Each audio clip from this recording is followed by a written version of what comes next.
Hi friend, आज हम लोग breathing and exchange of gases का वन शॉट देखने जा रहे हैं। ठीक है, एनसीईआरटी लाइन बाई लाइन का ये वन शॉट नोट्स है। देखेंगे सबसे पहले हमको क्या बोल रहा है हमको एक नंबर में ब्रीथिंग या रिस्पायरेशन बोल रहा है। ठीक है, ब्रीथिंग या रिस्पायरेशन क्या कहलाता है? ब्रीथिंग या रिस्पायरेशन क्या कहलाता है हम देखते हैं। एटमॉस्फेरिक जो ऑक्सीजन होता है, ठीक है, और CO2 जो प्रोड्यूस होता है सेल द्वारा, उसका एक्सचेंज होता है। ठीक है, एटमॉस्फेयर से ऑक्सीजन जाता है हमारे सेल में। ठीक है, एटमॉस्फेयर से बहुत सारे गैसेज जाती हैं सेल में, और CO2 सेल क्या प्रोड्यूस करता है? CO2 प्रोड्यूस करता है, उसका एक्सचेंज हो जाता है। उसको हम लोग क्या बोलते हैं? ब्रीथिंग या रिस्पायरेशन बोलते हैं। ठीक है, 2 नंबर में हमको क्या बोल रहा है? 2 नंबर में हमको बोल रहा है रिस्पायरेटरी ऑर्गन बोल रहा है। ठीक है, रिस्पायरेटरी ऑर्गन में हम लोग देखेंगे क्या बोल रहा है। रिस्पायरेटरी ऑर्गन किस पे बेस्ड है? हैबिटेट पे और लेवल ऑफ ऑर्गेनाइजेशन में। ठीक है ना, रिस्पायरेटरी ऑर्गन किस पे बेस्ड है? हैबिटेट और लेवल ऑफ ऑर्गेनाइजेशन में। हैबिटेट मतलब कहाँ स्थान कैसा रह रहा है उस पर डिपेंड करेगा, और सेल ऑर्गेनिज्म का सेलुलर लेवल जो ऑर्गेनाइजेशन है उस पर डिपेंड करता है। ठीक है, तीसरा नंबर हमको क्या बोल रहा है? तीसरा नंबर बोल रहा है ऑर्गेनिज्म और मैकेनिज्म बोल रहा है। ठीक है ना, देखेंगे हम लोग रिस्पायरेटरी ऑर्गन किस में कैसा होता है, ऑर्गेनिज्म देखेंगे और उसका मैकेनिज्म देखेंगे। ऑर्गेनिज्म हमारा हो जाएगा स्पॉन्ज हो जाएगा, सिलेंट्रेट हो जाएगा और प्लेटफॉर्म हो जाएगा। ठीक है, कैसा कैसा रिस्पायरेशन करता है, इसमें कैसा होता है, लेवल ऑफ ऑर्गेनाइजेशन कैसा होता है? सिंपल डिफ्यूजन होता है। ये कैसे रिस्पायरेशन करते हैं? सिंपल डिफ्यूजन द्वारा। सिंपल डिफ्यूजन है यहाँ पे। ठीक है, सिंपल डिफ्यूजन है मतलब कि ऑर्गेनिज्म भी क्या है हमारे सारे सिंपल है। स्पॉन्ज हो जाएगा, सिलेंट्रेट हो जाएगा और प्लेटफॉर्म हो जाएगा। ये सब हमारे क्या होते हैं?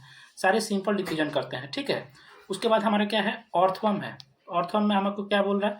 ऑर्थवर्म हमारा क्या हो जाएगा? ऑर्थवर्म किससे हो जाएगा? मॉइस्ट स्किन द्वारा हो जाएगा। मॉइस्ट स्किन मतलब जो अपना जो स्किन रहता है उसको मॉइस्ट रहता है, उसके द्वारा अपना रिस्पायरेशन करता है। ठीक है, तीसरा नंबर हमारा क्या हो जाएगा? इंसेक्ट हो जाएगा। इंसेक्ट में हमको क्या हो जाएगा? ट्रैकिया या ट्यूब हो जाएगा। क्या हो जाएगा इसमें? ट्रैकिया या ट्यूब। इंसेक्ट में क्या हो जाएगा हमारा? इंसेक्ट में क्या हो जाएगा? ट्रैकिया हो जाएगा या ट्यूब हो जाएगा। ठीक है, चौथा हमारा क्या बोला? एक्वाटिक ऑर्थोपोडा बोल रहा है। एक्वाटिक ऑर्थोपोडा में हमारा क्या हो जाएगा? एक्वाटिक ऑर्थोपोडा में हमारा क्या हो जाएगा? एक्वाटिक ऑर्थोपोडा है, ऑर्थोपोडा है, मोलुस्का है और फिश, मतलब जितनी भी सारी मतलब सारी चीज़ें पानी में पाई जाती है किसके द्वारा? ब्रांचियल्स या गिल्स हो जाएगा। मछली में गिल्स होता है ना, उसमें भी ब्रांचियल्स या गिल्स हो जाएगा। ठीक है, इसमें बोल रहा है हमारा एम्फीबियन हो जाएगा।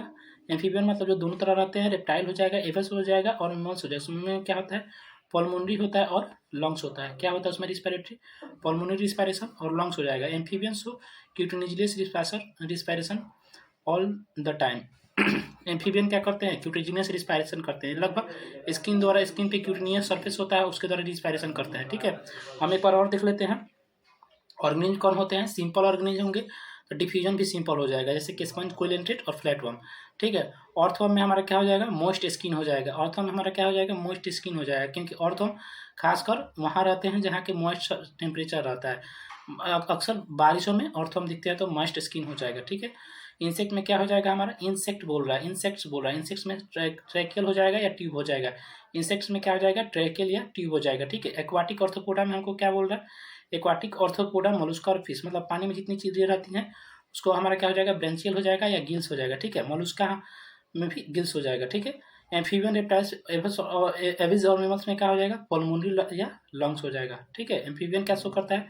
किटनियस रिस्पायरेशन करता है ऑल टाइम। ठीक है, तीसरा हम लोग देखते हैं क्या बोल रहा है। तीसरा में हम लोग देखते हैं क्या बोल रहा है। तीसरा में हम लोग देखेंगे फंक्शन, देखेंगे इसका। ठीक है, फंक्शन में हमको क्या बोल रहा है? Outlook of human respiratory system हम लोग को क्या बोल रहा है, इसमें हम देखेंगे। सबसे पहले हमारा क्या होता है? इपीग्लोटिस्ट होता है। ठीक है, outlook of human respiratory system मतलब ह्यूमन रिस्पायरेटरी सिस्टम का बाहरी स्ट्रक्चर बताया है। सबसे बाहर क्या होता है हमारा? नोस्ट्रिल होता है। नोस्ट्रिल के बाद हमारा क्या होता है? नजल चेम्बर होता है। नजल चेम्बर के बाद से क्या होता है? फेरिंग्स होता है। उसके बाद हमारा क्या होता है? लैरिंग्स होता है। उसके बाद हमारा क्या होता है? ट्रैकिया होता है। फिर हमारा क्या होता है? ब्रोंचस होता है। फिर प्राइमरी, सेकेंडरी और टर्सरी ब्रोंचियोल्स होता है। उसके बाद से इनिशियल ब्रोंचियोल होता है, टर्मिनल ब्रोंचियोल होता है और लास्ट में हमारा क्या होता है? एल्वोली होता है। ठीक है, ये हमको याद रखना है एनसीईआरटी में। सबसे पहले क्या होता है? नोस्ट्रिल होता है। फिर हमारा क्या होता है? नजल चेम्बर होता है। नोस्ट्रिल मतलब नाक का छिद्र हो गया। फिर नाक में जो चेम्बर होता है नजल चेम्बर हो जाएगा। फिर हमारे गला में जाता है। गला में जाकर कहाँ पे चला जाता है? फेरिंग्स में जाता है। फिर हमारा लैरिंग्स में जाता है जो कि वोकल कॉर्ड होता है। लैरिंग्स के बाद से हमारा कहाँ जाता है? ट्रैकिया में जाता है। फूड पाइप को जिसको बोलते हैं विंड और फूड पाइप को ट्रैकिया बोलते हैं। फिर हमारा कहाँ जाता है, ब्रोंचस में जाता है, ये रिंग जैसा स्ट्रक्चर दिख रहा है, ब्रोंचस में जाता है। फिर किसके पास जाता है, प्राइमरी सेकेंडरी और टर्सरी के पास जाता है, ठीक है, प्राइमरी सेकेंडरी टर्सरी ब्रोंचस के पास। फिर किसके पास जाता है, इनिशियल ब्रोंचियोल्स के पास जाता है। फिर टर्मिनल ब्रोंचियोल्स के पास जाता है। फिर हमारा कहाँ जाता है, एल्वोली में जाता है, ठीक है। हमारा देखते हैं इपीग्लोटिस क्या होता है। बोल रहा है इपीग्लोटिस्ट कहाँ पाया जाता है, यहाँ पे लैरिंग्स में पाया जाता है। इपीग्लोटिस क्या बोल रहा है, elastic cartilage that cover glottis during swelling, ठीक है। इलास्टिक होता है, कैसा होता है, इलास्टिक होता है, किस चीज़ का बना होता है, कार्टिलेज का बना होता है। वो क्या कवर करता है, हमारा क्या कवर करता है, ग्लोटिस को कवर करता है। किसको कवर करता है, ग्लोटिस को ड्यूरिंग स्वेलिंग के समय, मतलब जब हम भोजन निगलते हैं तो हमारा जो ग्लोटिस होता है उसको क्या करता है, उसको कवर कर देता है, ठीक है। जैसे हम लोग मुख में खाते हैं तो उसको कवर कर देता है। कौन, एपिग्लोटिस। कैसा होता है, कार्टिलेज का होता है इसमें। इसके बाद हमको यहाँ पे क्या बोल रहा है, in close contact with थोरैकिक lining, ठीक है। हमारा थोरैकिक लाइनिंग है, किसके कॉन्टेक्ट में रहता है, कैसा मेम्ब्रेन रहता है, दो मेंबर रहता है, टू प्लूरल मेम्ब्रेन रहता है। क्या इसको बोलते हैं हम लोग, टू प्लूरल मेम्ब्रेन। क्या बोलते हैं इसको हम लोग, टू प्लूरल मेम्ब्रेन बोलते हैं। पहला हमारा क्या होता है, आउटर होता है, दूसरा हमारा क्या होता है, इनर होता है, ठीक है। आउटर हमारा क्या होता है, कांटेक्ट में रहता है, किसके कांटेक्ट में रहता है, थोरैकिक लाइनिंग के। और इनर किसके कांटेक्ट में रहता है, लंग सरफेस के, ठीक है। हमारा लंग्स का कितना मेम्ब्रेन होता है, दो मेम्ब्रेन होता है। लंग्स का कितना मेम्ब्रेन होता है, दो मेम्ब्रेन होता है। लंग्स का कितना, दो मेम्ब्रेन होता है, या दो प्लूरल मेम्ब्रेन या दो लंग्स मेम्ब्रेन होता है। पहला हमारा क्या हो जाएगा, आउटर हो जाएगा, दूसरा हमारा क्या हो जाएगा, इनर हो जाएगा। आउटर किसके कांटेक्ट में रहता है, थोरैकिक लाइनिंग, और इनर किसके कांटेक्ट में रहता है, लंग सरफेस के, ठीक है। इसमें हमारा क्या बोल रहा है, प्लूरल फ्लूइड रिड्यूस फ्रिक्शन और लंग सरफेस। इसमें हमारा क्या बीच में भरा रहता है, आउटर इनर के बीच में प्लूरल फ्लूइड भरा रहता है। किसको रिड्यूस करता है, फ्रिक्शन को, जो कि लंग सरफेस पे फ्रिक्शन लगता है उसको घटा देता है, ठीक है। उसके बाद हमको क्या बोल रहा है, यहाँ देख लेते हैं। फेरिंग्स हमारा क्या होता है, फेरिंग्स हमारा क्या होता है, कॉमन पासेस ऑफ एयर और फूड, ठीक है। लैरिंग्स हमारा क्या होता है, वॉइस बॉक्स होता है, ठीक है। ट्रैकिया क्या होता है, divided at fifth thoracic volume, fifth thoracic vertebra. Trachea कहाँ डिवाइड होता है, यहाँ पे हमारा फिफ्थ थोरैकिक वर्टिब्रा है, कहाँ पे है, यहाँ यहाँ हमारा फिफ्थ थोरैकिक वर्टिब्रा है, वहाँ से डिवाइड हो जाता है, ठीक है। उसके बाद हमारा क्या दिया है, इनिशियल ब्रोंचियल में क्या दिया है, टिल हेयर सपोर्टेड बाई एक second, incomplete cartilaginous ring. Initial bronchioles किससे सपोर्ट होता है, इनकम्प्लीट कार्टिलेजिनस रिंग द्वारा सपोर्ट होता है।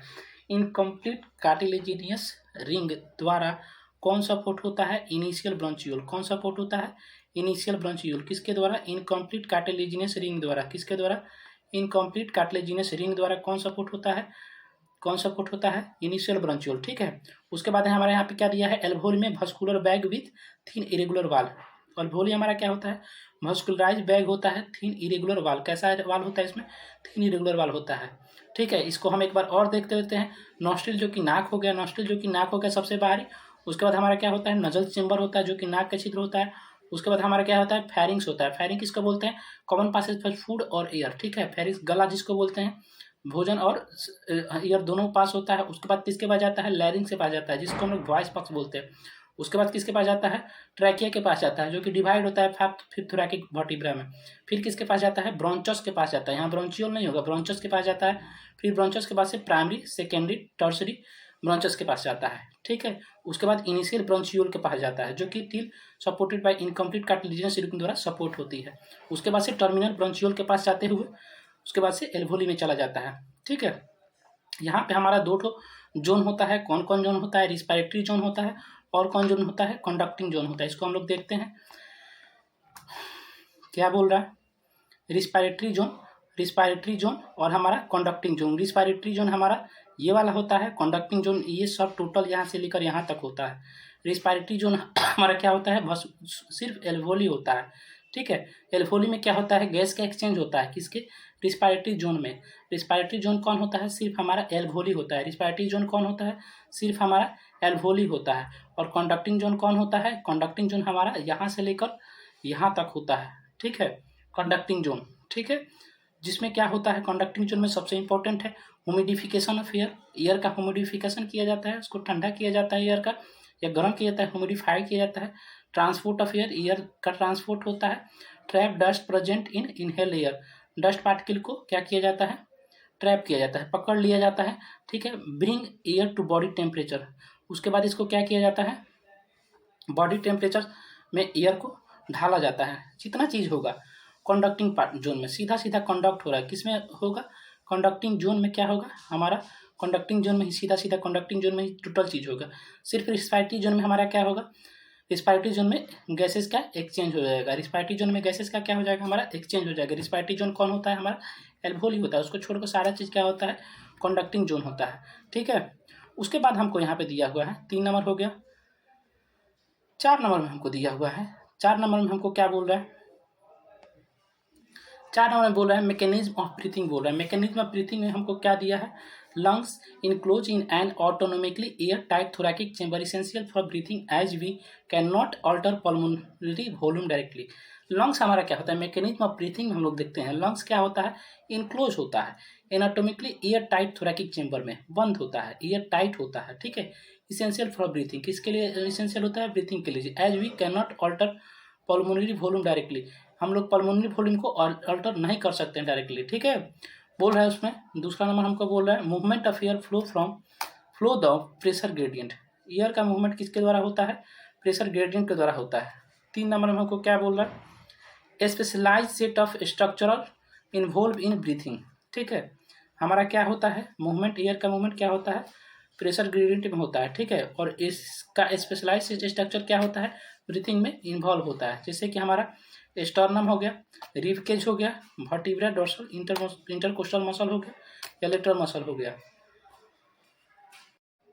हमारा यहाँ स्टर्नम का क्या बोल रहा है, स्टर्नम में हमको क्या बोल रहा है, देखते हैं। स्टर्नम हो गया, ये हमारा स्टर्नम हो गया जो कि वेंट्रल होता है, ये वर्टिब्रिया होता है जो कि डोर्सल होता है, और बीच में हमारा क्या होता है, इंटरकोस्टल मसल होता है। ठीक है, स्टर्नम हमारा क्या होता है, स्टर्नम हमारा क्या होता है, वेंट्रल होता है। स्टर्नम मतलब सीधा जो सीने पे होता है स्टर्नम। ठीक है, उसमें हमारा उसको क्या बोलते हैं, वेंट्रल मतलब क्या होता है, आगे होता है। ठीक है, ये हमारा क्या हो जाएगा, रिब केज। ठीक है, छाती के बाती जिसको बोलते हैं रिब केज बोलते हैं। ये हमारा वर्टिब्रिया हो जाएगा, वर्टिब्रिया कहाँ रहता है, डोर्सल में रहता है, जिसको हम लोग पीछे बोलते हैं।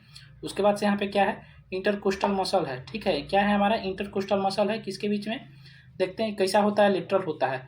ये क्या करता है, कॉन्ट्रेक्शन यहाँ पे लिखा है, change volume in dorsoventral axis.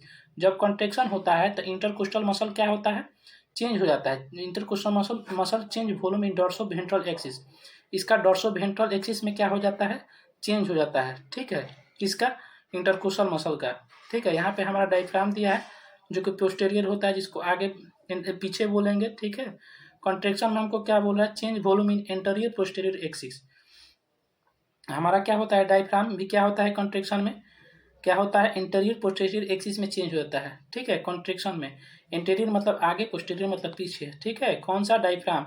और हमारा इंटरकोस्टल मसल क्या होता है, ये डोर्सोवेंट्रल एक्सिस में, कॉन्ट्रेक्शन में डोर्सोवेंट्रल में जाता है। डोर्सो मतलब पीछे, वेंट्रल मतलब आगे जाता है। और डायफ्राम क्या होगा, ऊपर नीचे होता है। डायफ्राम हमारा क्या होगा, ऊपर नीचे, ऊपर नीचे। और हमारा इंटरकोस्टल मसल क्या हो जाएगा, आगे पीछे हो जाएगा। ठीक है, समझ गए ना। दूसरा हमारा बोल रहा है एडिशन मसल। ठीक है, यहाँ हमारा डायफ्राम है, डायफ्राम पोस्टेरियर मतलब पीछे। ठीक है, कॉन्ट्रेक्शन में क्या हो जाएगा, एंटीरियर मतलब आगे, पोस्टेरियर मतलब पीछे जाएगा। और इंटरकोस्टल मसल क्या हो जाएगा, इधर जाएगा और इधर जाएगा। इधर गया तो हमारा डोर्सल हो जाएगा, और इधर गया तो वेंट्रल हमारा हो जाएगा। ठीक है, उसके बाद हमको क्या बोल रहा है, additional muscle involve in expiration abdominal muscle. ठीक है, एब्डोमिनल मसल पेट की जो मसल होती हैं वो किसके लिए यूज किया जाता है, एक्सपायरेशन में। एक्सपायरेशन मतलब अगर हमको ज़्यादा जोर से एक्सपायरेशन करना हो तो हमको पेट का मसल का भी हेल्प लिया जाता है। ठीक है, पेट के मसल का भी हेल्प लिया जाता है। ठीक है, उसके बाद हमको क्या बोल रहा है यहाँ पे, नॉर्मल रेट ऑफ ब्रीथिंग कितना टाइम होता है, 12 से 16 टाइम होता है पर मिनट इन एडल्ट वुमेन। मतलब एक आदमी 12 से 16 टाइम, 12 या 16 बार 1 मिनट में सांस ले सकता है। ठीक है, उसमें हमारा क्या है, इन्वॉल्व है, इंस्पायरेशन इन्वॉल्व है, और क्या इन्वॉल्व है, एक्सपायरेशन इन्वॉल्व है। इंस्पायरेशन में और एक्सपायरेशन में देखते हैं। इंस्पायरेशन में हमारा क्या होता है, इंटरपल्मोनरी प्रेशर। ठीक है, इंटरपल्मोनरी प्रेशर हमारा क्या हो जाता है, इंस्पायरेशन में कम हो जाता है, और एक्सपायरेशन में हमारा क्या हो जाता है, हाई होता है। ठीक है, समझे। इंटरपल्मोनरी प्रेशर इंस्पायरेशन में कम कैसे होता है, जैसे कोई सांस लेते हैं तो इसका प्रेशर क्या हो जाता है, कम होता है, और सांस छोड़ना होता है तो जोर से प्रेशर लगाते हैं तो हाई हो जाता है। दूसरा नंबर हमको क्या बोल रहा है, pressure in the lungs with respect to atmosphere. ठीक है, लंग्स का प्रेशर एटमोस्फेयर के विथ रिस्पेक्ट में कैसा होता है, अगर इंस्पायरेशन करते हैं तो निगेटिव, मतलब बाहर पॉजिटिव हो जाता है और अंदर निगेटिव, तो पॉजिटिव से निगेटिव में चला जाता है। और एक्सपायरेशन करते हैं तो बाहर कैसा हो जाता है, बाहर पॉजिटिव हो जाता है और अंदर कैसा हो जाता है, अंदर कैसा हो जाता है, निगेटिव हो जाता है, अंदर कैसा हो जाता है, निगेटिव। ठीक है, समझे। अंदर कैसा हो जाता है पॉजिटिव हो जाता है और बाहर कैसा हो जाता है, निगेटिव हो जाता है, मतलब बाहर से अंदर से बाहर चला जाता है। सिर्फ अब डायफ्राम में देखते हैं, ये हमारा डायफ्राम क्या हो जाता है, इंस्पायरेशन के द्वारा क्या हो जाता है, फ्लैट हो जाता है, मतलब ये ऐसा है, ये ऐसा है, सीधा हो जाता है इंस्पायरेशन में। ठीक है, और एक्सपायरेशन में क्या हो जाता है, ये ऐसा हो जाता है, डोम शेप हो जाता है, डोम शेप ऐसा हो जाता है और फ्लैट मतलब लगभग सीधा हो जाता है। ठीक है, उसके बाद हमारा देखते हैं क्या बोल रहा है।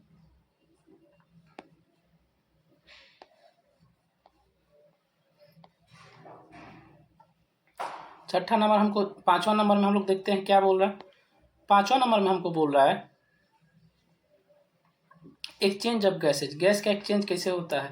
पांचवा नंबर में हमको क्या बोल रहा है, गैस का एक्सचेंज कैसे होता है। ठीक है, गैस के गैस का एक्सचेंज में हम लोग देखते हैं क्या बोल रहा है, पार्शियल प्रेशर ड्राइव रिस्पायरेशन। ठीक है, गैस का एक्सचेंज किस पे बेस्ड है, पार्शियल प्रेशर पे। किस पे बेस है, पार्शियल प्रेशर पे। किस पे बेस है, पार्शियल प्रेशर पे। देखिए हमारा क्या बोल रहा है, साइट ऑफ एक्सचेंज बोल रहा है एल्वोली हो जाएगा प्राइमरी, और हमारा क्या हो जाएगा, बिटवीन ब्लड एंड टिश्यू।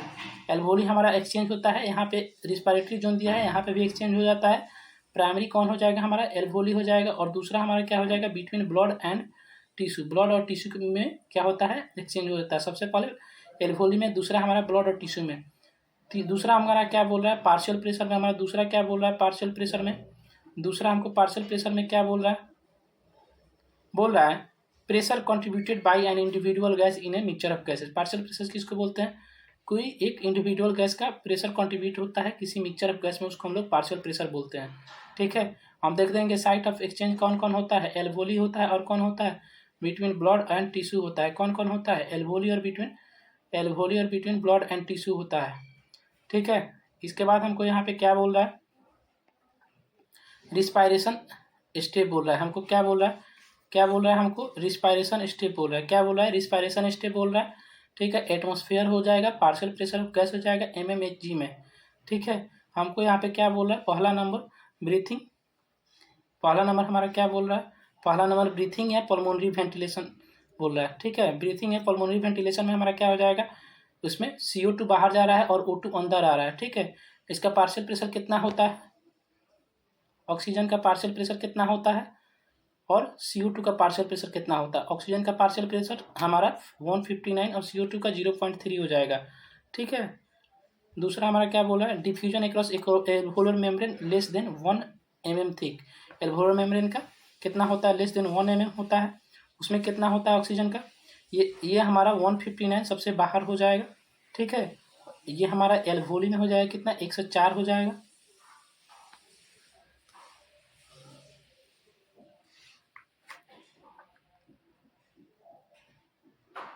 ठीक है, ये हम सबसे बाहर ऑक्सीजन का 159, एल्वोली में हमारा क्या हो जाएगा, जो कि लेस देन 1 मिलीमीटर थिक है, 104 हो जाएगा।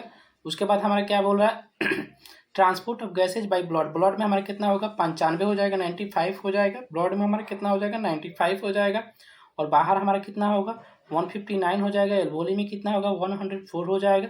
चौथा हमारे को क्या बोल रहा है, diffusion between blood and tissue, blood और टिश्यू में हमारा कितना हो जाएगा, ब्लड में टिश्यू में हमारा कितना हो जाएगा, और सेलुलर रिस्पायरेशन में हमको क्या बोला है, 40 बोल रहा है। ठीक है, ब्लड टिश्यू में कितना हो जाता है, 40 हो जाता है। ठीक है, हमको इसको याद करने का हम कैसे याद रखेंगे, 40 के 45 और यहाँ पे 40 45 हम याद कर लेंगे। ठीक है, 0.3 40 45 45 40 45 45। ठीक है, ऐसे हम लोग याद कर लेंगे। ठीक है, CO2 का सबसे बाहर कितना होता है, 0.3 होता है, सबसे बाहर कितना होता है, 0.3 होता है। सेलुलर में कैसा होता है, सेल में कैसा होता है, CO2 का सेल में कितना होता है, 45 होता है। ठीक है, और ऑक्सीजन का कितना होता है, 40 होता है। ऑक्सीजन का कितना होता है, ऑक्सीजन का 40 होता है, और CO2 का कितना होता है, 45 होता है। ठीक है, यहाँ पे हमारा O2 का कितना होता है, ऑक्सीजन का कितना होता है, बाहर में 159 होता है, और CO2 का कितना होता है, 0.3 होता है। ठीक है, उसके बाद हमारा यहाँ पे ऑक्सीजन का कितना हो जाएगा, 104 हो जाएगा, ऑक्सीजन का कितना हो जाएगा, 104 हो जाएगा। एल्वोली में, और CO2 का कितना हो जाएगा 40 हो जाएगा। ठीक है, यहाँ से एक बार हम लोग और अच्छा से देखेंगे इसको क्या बोल रहा है। सीधा सीधा बाहर कितना होगा ऑक्सीजन का 159 होगा और CO2 का 0.3। एल्वोली में कितना होगा 104 होगा और CO2 का कितना होगा 40 होगा। ठीक है, ब्लड में कितना होगा 95 होगा और CO2 का 45 होगा। ठीक है, यहाँ पे डिफ्यूजन ब्लड और टिश्यू का डिफ्यूजन हो रहा है, सेल में कितना हो जाएगा 40 हो जाएगा और आपका CO2 का कितना हो जाएगा 45 हो जाएगा। ठीक है, यहाँ पे देखिए क्या बोल रहा है, सबसे इंटरेस्टिंग चीज़ क्या बोल रहा है, ऑक्सीजन सबसे एटमॉस्फेयर में ज़्यादा पाया जाता है, उसका पार्शियल प्रेशर ज़्यादा होगा। हमको क्या ऑक्सीजन का जरूरत है तो तुरंत हमारे एल्वोली में आ जाएगा तो 104 हो जाएगा, और ब्लड में कितना हो जाएगा 95 हो जाएगा, फिर टिश्यू में जाएगा तो कितना हो जाएगा 40 हो जाएगा। कैसे कि पार्शियल प्रेशर टिश्यू में कम होता है, टिश्यू को पार्शियल ऑक्सीजन का जरूरत होता है, इसलिए इसका पार्शियल प्रेशर कम होता है। पार्शियल प्रेशर कम होने के कारण ऑक्सीजन इससे बाहर नहीं निकलता है। और 45 किसका होता है, कार्बन डाइऑक्साइड का पार्शियल प्रेशर ऑक्सीजन से ज़्यादा होता है, तो टिश्यू से बाहर निकल जाता है, फिर ब्लड में भी जाता है और ब्लड से कहाँ जाता है हमारा ये एल्वोली में जाता है, और एल्वोली से कहाँ चला जाता है सबसे बाहर चला जाता है। बाहर इसका सबसे 0.3 होता है, मतलब ये पार्शियल प्रेशर बहुत कम होता है क्योंकि ये फिर अंदर ना आ पाए। ठीक है, तो सबसे ज़्यादा कार्बन डाइऑक्साइड का पार्शियल प्रेशर कहाँ रहा है टिश्यू में और आपका ब्लड में। ठीक है, और सबसे ज़्यादा ऑक्सीजन का पार्शियल प्रेशर बाहर रहा क्योंकि बाहर से अंदर आना इसको होता है। ठीक है, और सबसे कम पार्शियल प्रेशर कहाँ होता है टिश्यू में होता है। ठीक है, यहाँ हम लोग देखेंगे, यहाँ हम लोग एक चीज़ देखेंगे, यहाँ हमारा ऑक्सीजन का बढ़ते हुए जा रहा है। ठीक है, मतलब बाहर से हमारा क्या हो रहा है ऑक्सीजन का सबसे अंदर है, टिश्यू के पास तो कम हो रहा है, और यहाँ पे देखिए टिश्यू से बाहर जा रहा है तो कम हो रहा है। ठीक है, मतलब सबसे ज़्यादा ऑक्सीजन का बाहर होगा, सबसे कम टिश्यू में होगा, क्योंकि टिश्यू में ज़रूरत है तो ऑक्सीजन को बाहर नहीं निकालना चाहता है, इसलिए इसका टिश्यू में कम होता है। और बाहर CO2 का ज़्यादा इसलिए होता है, कम इसलिए होता है क्योंकि ये बाहर से फिर अंदर ना आ जाए। ठीक है, समझे। उसके बाद हमको यहाँ पे क्या बोल रहा है, exchange of gases is based on, किस पे बेस्ड है एक्सचेंज ऑफ गैसेज, क्या बोल रहा है कॉन्सेंट्रेशन ग्रेडियंट पे बेस्ड है। गैस का कंसंट्रेशन पे भी डिपेंड करता है। ठीक है, थिकनेस ऑफ मेम्ब्रेन पे भी डिपेंड करता है। सोलबिलिटी ऑफ गैसेज CO2 20 से 25% more than O2।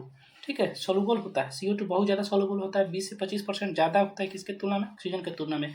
Any factor that affect diffusion rate, कोई भी चीज़ डिफ्यूजन रेट को कोई फैक्टर डिफ्यूजन रेट को अफेक्ट करती है। हमको यहाँ पे क्या बोल रहा है, डिफ्यूजन मेम्ब्रेन कंप्रीजन 3 लेयर।